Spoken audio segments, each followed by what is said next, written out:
With the premiere of the new Harry Potter series by HBO, in this video we will talk about 20 characters we didn't see in the movies and who we are hoping to see in the new series. All of them originate from the books and did not appear in the 8 films. No fluff here, so let's get to it. In first place we have Andromeda Tonks. She is a witch who belongs to an ancient and respected wizarding family, the House of Black. Andromeda is the sister of Narcissa and Bellatrix, 2 notable figures who are also part of this lineage. However, unlike her sisters, who follow the traditional and often prejudiced values of the Black family, Andromeda chooses to rebel against these norms. She decides to marry Ted Tonks, a Muggle-born wizard, which represents a bold choice contrary to her family's expectations. Additionally, Andromeda is the mother of Nymphadora Tonks. In second place, we have Professor Binns, known for being the history of magic professor at Hogwarts. He is a ghost who teaches the subject. Many students find his classes boring, but it was he who revealed the legend of the Chamber of Secrets in the books. In third place, we have Kendra Dumbledore. She was the wife of Percival Dumbledore and the mother of 3 children, Albus, Aberforth, and Ariana. After an attack by a group of young Muggles traumatized her daughter, Ariana, Kendra became the primary caregiver for the girl. Her husband, Percival, was imprisoned for retaliating against the attack, leaving Kendra alone to raise the children and deal with the consequences of this family tragedy. Kendra moved her family to Godric's Hollow, where she tried to protect Ariana and keep her condition a secret. She was a strong and determined woman, but also maintained a certain distance from her neighbors to preserve the family's privacy. Unfortunately, Kendra died tragically in an accident caused by Ariana's unstable magic, leaving her children to face the world without her. In fourth place, we have Percival Dumbledore, the father of Albus, Aberforth, and Ariana Dumbledore. His life took a tragic turn after Muggles attacked his daughter, Ariana. In response to this tragedy, he attacked the Muggles and was imprisoned in Azkaban for it, resulting in a major scandal surrounding the Dumbledore family at the time. In fifth place, we have the Muggle Prime Minister, who appears at a significant moment in the series. His presence is revealed at the beginning of Harry Potter and the Half-Blood Prince, when Cornelius Fudge, then Minister of Magic, visits him to inform him about alarming events in the wizarding world. This meeting illustrates how the wizarding government keeps the Muggle Prime Minister informed about major crises that could affect both worlds. Although he has no direct involvement in magical affairs, Fudge reveals to the Prime Minister that Voldemort has returned and that attacks by dark wizards are affecting the Muggle world, including natural disasters like storms that are actually caused by Dementors. Additionally, Fudge updates him on changes in the wizarding government, informing him that he has been replaced by Rufus Scrimgeour as the new Minister of Magic. The Prime Minister, generally unaware of the magical world, shows great concern, though he has little ability to influence or respond to these events. In sixth place, we have Peeves the Poltergeist. Peeves is a poltergeist who acts as one of the most mischievous and troublesome figures at the school. He is known for his incessant pranks and for causing chaos at Hogwarts, playing tricks on students and teachers alike. With a playful and malicious personality, Peeves stands out for his provocative behavior and his ability to move objects, make noise, and create confusion throughout the castle. While his presence is often frustrating for adults, students generally enjoy his antics. In seventh place, we have Armando Dippet, the headmaster of Hogwarts before Albus Dumbledore. Although his role in the series is brief, he is mentioned in Harry Potter and the Chamber of Secrets during the scene with Tom Riddle's diary, when Riddle reveals a meeting he had with Dippet years earlier. In this encounter, Tom tries to persuade him to keep the school open despite the attacks by the creature inhabiting the Chamber of Secrets. However, Dippet, concerned for the students' safety, decides to close Hogwarts temporarily. Dippet is described as a more traditional and somewhat less perceptive headmaster than Dumbledore, as he did not suspect Tom Riddle's true intentions.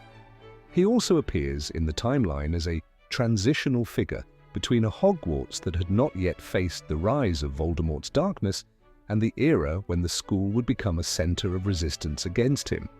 Even though his role in the books is limited, Dippet represents an earlier era, and his administration serves as a bridge between two generations of students and professors at Hogwarts.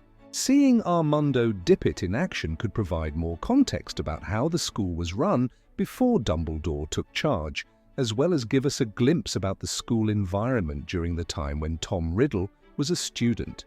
In 8th place, we have Phineas Nigellus Black. He is another former headmaster of Hogwarts, but had much more impact than Dippet, at least his portrait did, as Dumbledore used it as a messenger. In 9th place, we have Teddy Lupin, the son of Remus Lupin and Nymphadora Tonks. He was mentioned a few times in the movies, but we never actually saw him. I would love to see him both as a baby and as an adult in the epilogue, 19 years later, where we discover that he is dating Victoire Weasley, the daughter of Bill and Fleur.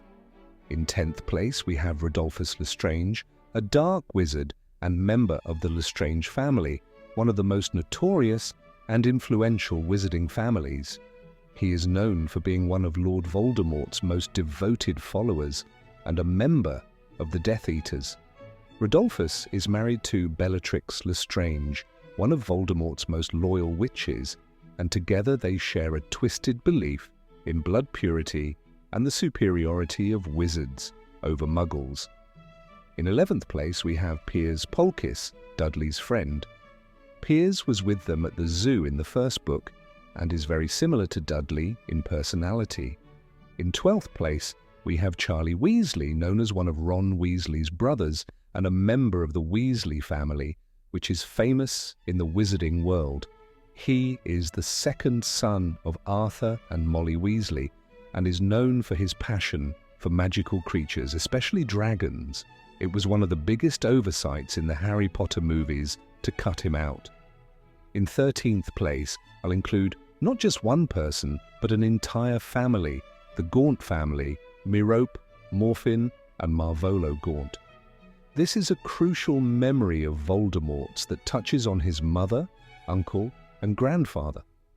One of the things I most want to see in this series is the exploration of all of the memories of Voldemort that Dumbledore showed Harry. In 14th place, we have Winky, the house elf. She is initially seen working at the Crouch household, where she serves the family with devotion. Winky is an elf who demonstrates a strong sense of loyalty and commitment, which is a common trait among house elves. After the disaster during the Triwizard Tournament when Barty Crouch Jr. conjures the Dark Mark, she is found holding a wand and is blamed for it. In 15th place, we have Hepzibah Smith. Her presence in the series means we'll get more of Voldemort's memories, and I think these memories are key to understanding the depth of Voldemort's evil.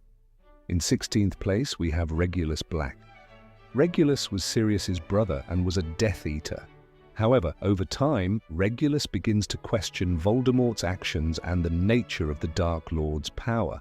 Determined to disrupt Voldemort's plans and redeem himself, Regulus makes the courageous decision to steal the locket, even knowing it may cost him his life. In 17th place, we have Mrs. Crouch, the wife of Bartemius Crouch Sr. and mother of Barty Crouch Jr. She has an interesting plotline where she helps free her son from Azkaban by taking his place and then dies in prison. This is a fascinating story, and it would be great to see this escape plan from Azkaban.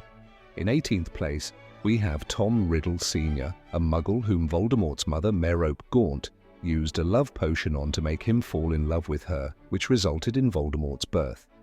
In 19th place, we have Hannah Abbott, whom I'd like to see more of, especially since we now know she ends up marrying Neville Longbottom, something J.K. Rowling added after the last book in the Wizarding World. In 20th place, we have a couple, Frank and Alice Longbottom. They had a brief appearance in the movies, only in a photo of the Order of the Phoenix, but again, it was so brief that I don't count it. I think they should be used much more, especially in the Saint Mungo's scene, which is one of the most emotional in the entire series. I would be really intrigued to see that moment in the series because it is so impactful and adds so much more to Neville's character. My greatest passion is making videos, and if you could subscribe, I would be immensely grateful. Thank you so much for watching this far, and until next time.